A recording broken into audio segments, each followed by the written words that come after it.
तर नमस्कार विद्यार्थ्यांनो, पॉलिमर केमिस्ट्रीच्या सेकंड लेक्चरमध्ये तुमचं स्वागत आहे.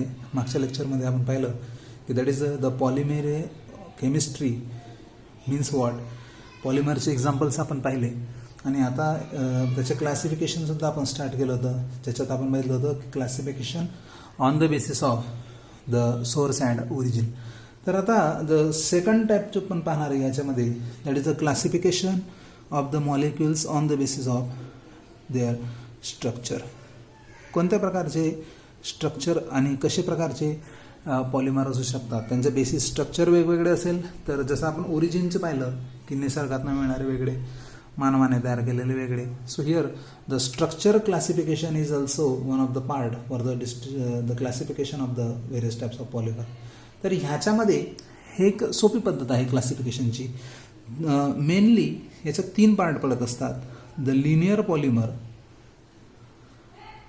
Second type of polymer is the branch polymer, and the third type of this structure is the cross linking or network type of polymer. या प्रकारचे पॉलिमर जे आहेत ते आपल्याला बघत आहे. सो द लिनियर पॉलिमरायझेशन मध्ये the monomer joint in a linear arrangement to form the straight chain. So suppose मी एक मॉलिक्यूल घेतोय आणि त्याचा मॉलिक्यूल एक लिनियर मॉलिक्यूल तयार केला, तर याच्यामध्ये तुम्हाला एक दिसेल की that is a straight chain.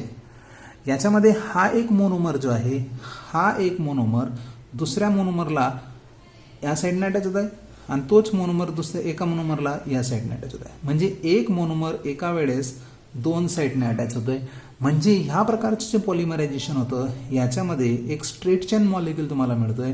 And therefore the molecule is attached by means of the 1, 2, that is the bifunctional group. Bifunctional म्हणजे काय की monomer is attached from the two side. And branch मध्ये जर आपण याचं एक्झाम्पल घेतलं तर याच्यामध्ये सुद्धा जो पॉलिमर असणार आहे हा ह्याप्रमाणे चेनच्या स्वरूपात असणार आहे. It is always the polymer, so it is always in the form of chain. पण ह्याला मेन चेनला प्रेझेन्स ऑफ द ब्रांचेस. तर इथं तुम्ही बघा याच्यात आणि याच्यात जर फरक पाहिला तर ही स्ट्रेट चेन आहे, याला कोणतीही ब्रांच नाही. पण ही जर आपण चेन बघितली तर या चेनला या साईड ब्रांचेस आहेत. म्हणजे ह्या ठिकाणी जो मोनोमर तुम्हाला यूज करायचा आहे, the monomer has either presence of the trifunctional group, म्हणजे तो 3 साईडने अटॅच होऊ शकतो असा ग्रुप असू शकतो. जसं इथं आपण पाहिलं होतं ती 2 साईडने अटॅच व्हायचा, इथं 3 साईडला अटॅच होणारा ग्रुप असेल असा असू शकतो. किंवा जो मोनोमर आहे याला ऑलरेडीच एक साईड चेन असेल आणि तो फक्त 2च साईडने अटॅच होईल आणि ही साईड चेन त्याला ऑलरेडी असेल. तर अशा प्रकारचाही मोनोमर असू शकतो. आणि म्हणून या प्रकारचे एक्झाम्पल जे आहे, this type of example is the branch chain type of polymer. आणि the cross linking type of पॉलिमरमध्ये जर एक्झाम्पल बघितलं तर ज्याच्यामध्ये भरपूर जे पॉलिमरायझेशन झाल्यानंतर हे एक प्रकारचं अटॅचमेंट झाल्यावर नेटवर्क तयार करतायत. बघा याप्रमाणे जशी एखादी जाळी असेल, मासे पकडायची जाळी असते, तर ती जाळी जशी असते एकमेकांमध्ये गुंफलेली, त्याप्रमाणे हे पॉलिमर हे एकमेकांमध्ये गुंफले गेलेले असतात. तर अशा प्रकारच्या पॉलिमरला cross linking or network type of polymer असं म्हणतात. लिनियर पॉलिमरचं एक्झाम्पल जर घेतलं तर the popular example is the PVC. आपण PVCचे पाईप शेतामध्ये वापरतो. सो दिस PVC, पॉलिथिनची कॅरी बॅग वापरतो. So therefore the polythene, Teflon, this are the number of examples from the linear polymer. Branch chain पॉलिमरचे जर आपण एक्झाम्पल जर घेतलं तर लो डेन्सिटी इथिलीन हे विशिष्ट प्रकारचं प्लास्टिक येतं, हे एक्झाम्पल आहे. That is the branch chain पॉलिमरचं, ज्याच्यामध्ये ब्रांचेस असतील. आणि दुसरं एक example that is the cross linking पॉलिमरचं जर एक्झाम्पल घेतलं, therefore this is the example is the Bakelite. तर बॅकेलाइट सुद्धा हे एक्झाम्पल आहे. पॉलिइथिल नायट्राइल हे पण एक एक्झाम्पल, पॉलिॲक्रिलोनायट्राइल, पॅन हे पण याचं एक्झाम्पल आहे. बॅकेलाइटचं एक्झाम्पल जर घेतलं तर जे आपल्या घरामध्ये यूज होणारे बटणं असतात, हे बटणं पॅन बॅकेलाइट जे असतात याच्यापासून तयार झालेले असतात की जे तुटू शकतात. अशा प्रकारचे जे मटेरियल आहे तर त्याला आपण cross linking or network polymer अशा प्रकारचे पॉलिमर. म्हणजे स्ट्रक्चरच्या बेसिसवर, स्ट्रक्चर वेगवेगळे आहेत, त्याच्या बेसिसवर ते पॉलिमरचे क्लास सुद्धा बदलत असतात. So this is the second type of polymer is called as the structure classification of the polymer on the basis of their structure.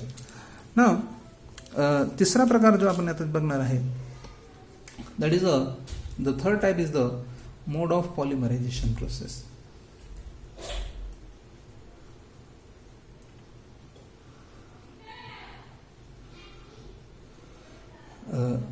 खूप इम्पॉर्टंट पार्ट आहे मोड ऑफ पॉलिमरायझेशन, की कशा पद्धतीने पॉलिमरायझेशन होत आहे. अशा प्रकारे म्हणजे पॉलिमरायझेशन हे डायरेक्ट सुद्धा होत असतं किंवा भरपूर स्टेप्समध्ये सुद्धा होत असतं. तर अशा याला प्रोसेसला मोड ऑफ पॉलिमरायझेशन असं म्हणत असतो. तर कशा पद्धतीने पॉलिमरायझेशन झालेलं आहे, तो पॉलिमर कोणत्या पद्धतीने तयार केलेला आहे, याला म्हणतो that is called as the mode of polymerization process. तर ह्या प्रकारे मोड ऑफ पॉलिमरायझेशनमध्ये 3 पार्ट आपल्याला याच्यात पाहायचे आहे, की that is the first type of polymerization is the addition polymerization. Addition polymerization. Addition polymerization म्हणजे काय बघा, त्याच्या नावातच उत्तर लपलेलं आहे, दॅट इज ॲडिशन. ॲडिशन म्हणजे ज्या पर्टिक्युलर मॉलिक्युलमध्ये मॉलिक्युल्स हे ॲड होतील आणि ॲड झाल्यानंतर त्याच्यापासून फक्त प्रॉडक्ट मिळेल, साईड प्रॉडक्ट मिळणार नाही. तर अशा प्रकारच्या पॉलिमरायझेशनला आपण ॲडिशन पॉलिमरायझेशन असं म्हणत असतो, ज्याच्यामध्ये मॉलिक्युल्स हे फ्री रॅडिकल पाथवेने तयार होत असतात आणि फ्री रॅडिकल पाथवेने तयार झाल्यानंतर ते पॉलिमरायझेशन करत असतात. तर ॲडिशन पॉलिमरायझेशनचे एक साधं एक्झाम्पल घेऊ आपण. For example CH2 double bond CH2 हा एक मॉलिक्यूल आहे आणि असे number of CH2 double bond CH2 म्हणजे इथिन मॉलिक्यूल हे जर ॲड झाले आणि याचं जर मी पॉलिमरायझेशन करतोय तर याच्यापासून मला CH2 नंबर ऑफ मॉलिक्युल्स मिळतील. Means n number of इथिन molecule म्हणजे भरपूर इथिन मॉलिक्यूल हे अटॅच होतील, म्हणून याला नाव देऊ पॉलिइथिन. ही रिॲक्शन जर तुम्ही पॉलिमरायझेशन पाहिली, याला कोणत्याही प्रकारचा साईड प्रॉडक्ट नाही, म्हणून ॲडिशन झालेली आहे. ॲडिशन म्हणजे काय, की दॅट इज 4 + 5 गिव्स द 9. एकच उत्तर मिळत आहे, त्याला उत्तर अजून दुसरं त्याच्यात काही उरलेलं नाही. So therefore this process is called the simple addition process, की ज्याच्यात मॉलिक्यूल आपण ॲड करतोय आणि एक मोठा मॉलिक्यूल की ज्याच्यात CH2 डबल बॉन्ड CH2 आणि here is the CH2 many times. So therefore this is the monomer, this is the polymer, and process is called as the polymerization process. Ethene is converted into the polyethene. आता याच्यामध्ये ही जी process chemical reaction जी आहे पॉलिमरायझेशनची, addition polymerization, ही केली जात असते by means of the free radical mechanisms. Free radical मेकॅनिझमची कन्सेप्ट आपण मागच्या वर्षी अँटी मार्कोनी कॉप्स रूल बघताना सुद्धा शिकलेलो आहे. तर ह्याच्यामध्ये ही प्रोसेस 3 वेगवेगळ्या पाथवेने जाते. First is the initiation. Initiation म्हणजे काय, इनिशिएशन म्हणजे रिॲक्शनला सुरुवात करायची. याच्यामध्ये जनरली पेरॉक्साइड्स जे असतात, ह्या पेरॉक्साइड्सचा वापर ॲज अ इनिशिएटर म्हणून केला असतो. आता पेरॉक्साइड म्हणजे काय, पेरॉक्साइड म्हणजे ज्याच्यात ऑक्सिजन सिंगल बॉन्ड ऑक्सिजन असेल, या पर्टिक्युलर कंपाऊंडला आपण पेरॉक्साइड म्हणतो. तर पुस्तकातलं एक्झाम्पल सोडून आपण दुसरं एक एक्झाम्पल घेऊ. फॉर एक्झाम्पल पॉप्युलर एक्झाम्पल आहे हायड्रोजन पेरॉक्साइड, जे जखमेवर आपण लावतो. तर हा hydrogen peroxide that is H2O2 is the hydrogen peroxide. जेव्हा सूर्यप्रकाशाच्या कॉन्टॅक्टमध्ये येतो, that is in presence of the sunlight, electron एक ऑक्सिजनकडे जातो, दुसरा इलेक्ट्रॉन दुसऱ्या ऑक्सिजनकडे, आणि याप्रमाणे 2 OH मॉलिक्यूल आपल्याला मिळतात रॅडिकल, आणि प्रत्येकाकडे एक इलेक्ट्रॉन असे 2 OH रॅडिकल असे मिळतात. ह्या पार्टला म्हणतात फ्री रॅडिकल. फ्री रॅडिकल हा एक असा पार्ट आहे की ज्याच्यात एका ॲटमवरती एक्स्ट्रा इलेक्ट्रॉन, हा जो डॉट दिलेला आहे हा आहे इलेक्ट्रॉन. जसं आपण लेविस कन्सेप्ट पाहिली होती, डॉट क्रॉस स्ट्रक्चर. तर डॉट म्हणजे इलेक्ट्रॉन, आपण इलेक्ट्रॉन जे असतात हे डॉटच्या स्वरूपातही दाखवू शकतात. एका बॉन्डमध्ये 2 इलेक्ट्रॉन, एक इलेक्ट्रॉन ऑक्सिजन एका ऑक्सिजनकडे, दुसरा इलेक्ट्रॉन दुसऱ्या ऑक्सिजनकडे, याप्रमाणे 2 OH जे तयार झाले आणि प्रत्येक ऑक्सिजनकडे एक इलेक्ट्रॉन हा प्रेझेंट आहे. त्याने हा रॅडिकल जेव्हा या CH2 डबल बॉन्ड CH2 बरोबर कंबाईन होईल, so therefore CH2 double bond CH2 इथं समजा एखादा मी ग्रुपही घेतला, दॅट इज अ वाय हा ग्रुप जर घेतला, तर ह्या ग्रुपच्या बरोबर जेव्हा हा OH रॅडिकल आता कंबाईन होईल, तर कंबाईन झाल्यानंतर आता इथं बघा हा बॉन्डमध्ये 2 इलेक्ट्रॉन आहेत, एक इलेक्ट्रॉन इकडे गेला, हा इलेक्ट्रॉन इकडे आला, 2 इलेक्ट्रॉन म्हणजे इकडे एक बॉन्ड तयार झाला आणि एक इलेक्ट्रॉन जो इथे आहे हा या कार्बनला आला, वी गेट द CH2. आता हा कार्बनला इलेक्ट्रॉन आला, double bond converted to the single bond CHY जसं जसा, आणि याला अटॅच आता होतोय OH. म्हणजे इथं हा जो मॉलिक्यूल आहे ह्या मॉलिक्यूलने रिॲक्शन सुरुवात केलेली, that is called as the initiation. आणि हाच मॉलिक्यूल आता पुढच्या स्टेपला जाईल, that is called as the step B, propagation.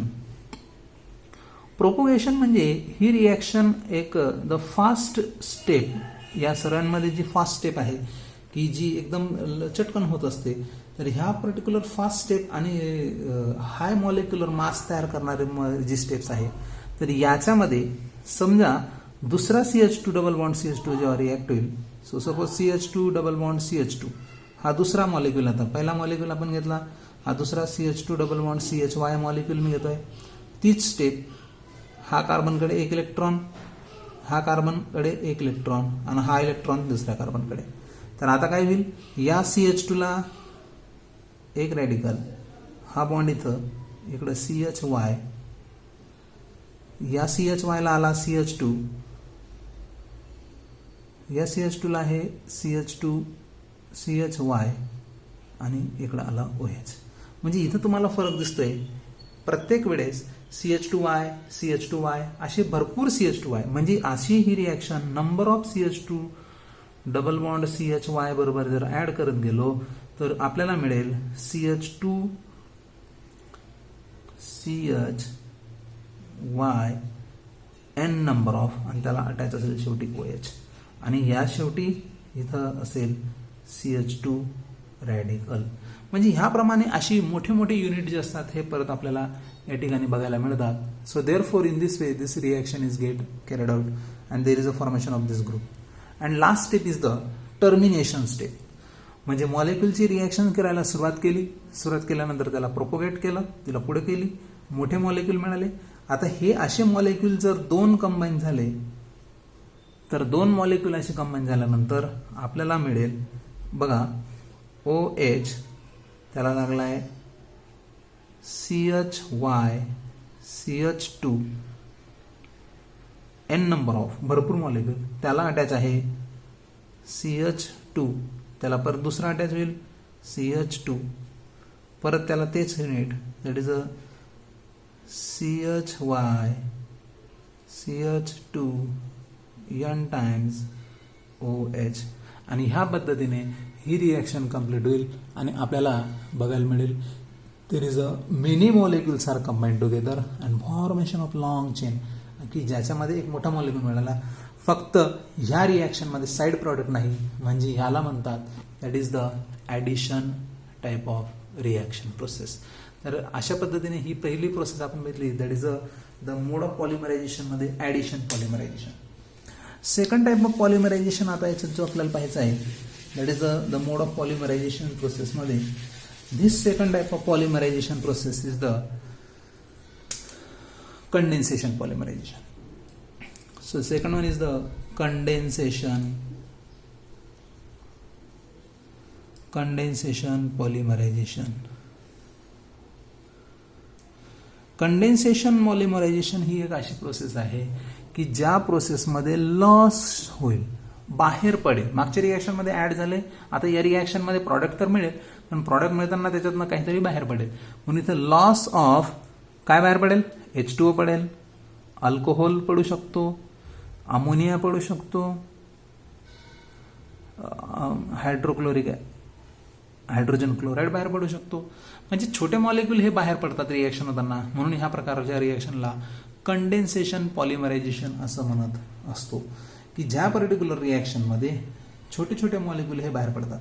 For example nylon 66, पुस्तकाच्या व्यतिरिक्त आपण एक एक्झाम्पल घेऊ. नायलॉन 66 हा पॉलिमर जर मला समजा तयार करायचा असेल, तर नायलॉन 66 तयार करताना मला 2 मॉलिक्यूलची गरज असते. पहिला मॉलिक्यूल आहे that is the NH2CH2 6 time NH2. Hexa म्हणजे 6, मिथिलीन, हेक्झामिथिलीन डायअमाइन हा मॉलिक्यूल रिॲक्ट करतोय अडायपिक ऍसिड बरोबर. Adipic acid that is HOC double bond O आणि इथं CH2 आहे 4, C double bond OH. So this is the adipic acid is react with the hexamethylene molecule. ह्या molecule मध्ये मागच्या reaction सारखे direct monomer is not converted to the polymer. मागची reaction मध्ये monomer हा डायरेक्ट पॉलिमर मध्ये convert होत होता. ह्या रिएक्शन मध्ये मोनोमर नाही, मोनोमर फर्स्ट स्टेप मध्ये तयार होतो. म्हणजे इथं या स्टेप मध्ये काय होईल की या मॉलिक्यूलचा एक हायड्रोजन आणि इकडचा OH, या मॉलिक्यूलचा हायड्रोजन इकडचा OH हे लॉस्ट होतील आणि मला मोनोमर मिळेल NHCH2 6 टाइम NH, या अटॅचला आता C double bond O, CH2 4 times C double bond O आणि हा झाला monomer.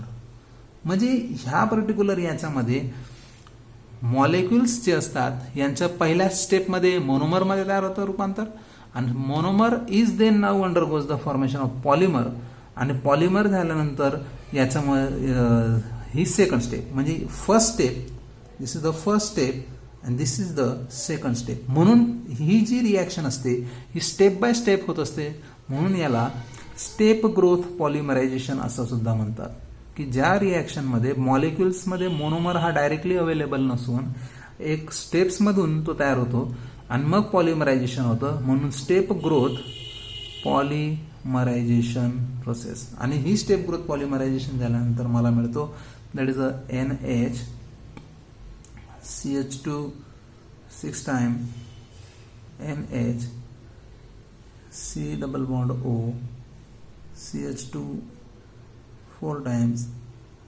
C double bond O. हा मॉलिक्यूल मला मिळेल N टाइम्स. म्हणून याला म्हणतात, म्हणून हा मॉलिक्यूलला म्हणेल मी नायलॉन 6. इकडे बघा CH2 चे 6 युनिट इकडे आहेत, इकडे CH2 4 आणि 5 आणि 1 6 म्हणजे 2 6 कार्बनचे युनिट आहेत. म्हणून नायलॉन 6 असं त्याला म्हटलं जात असतं.